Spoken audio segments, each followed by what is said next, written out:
Reprends ta posture, redresse-toi, il faut ouvrir la garde, redresse-toi. Eh bien, c'est ce que tu entendras la plupart du temps dire par les coachs, parce qu'ils considèrent que pour ouvrir la garde, il faut se redresser et prendre de la verticalité.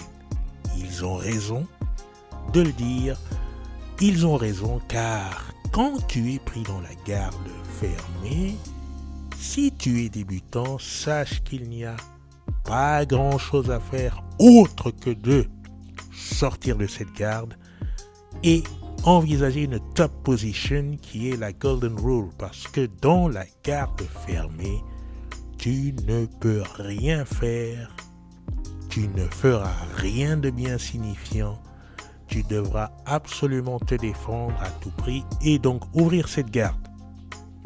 Le problème, c'est que dans le grappling, le jiu-jitsu brésilien en général, on ne te parlera que de la verticalité comme seule direction pour sortir de la garde parce que c'est ce qui manifestement symbolise la reprise de la posture. Or, il existe bien une autre direction qui est celle d'utiliser la gravité à ton avantage et de plonger vers l'avant.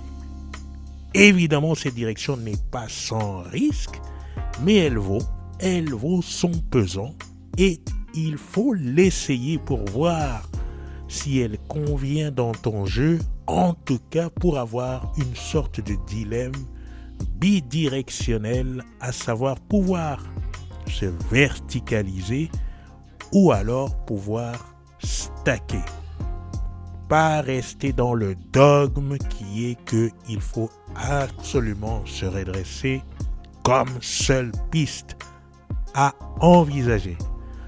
Utiliser les deux pistes me semble être une très bonne idée à explorer et certainement avec quelques succès. Alors, n'hésite pas en tant que débutant d'aller aussi vers l'avant. Moi j'adore avoir des gars dans ma garde, mais je déteste être dans la garde. Moi aussi je déteste. Comment? Moi je me rappelle, ça nous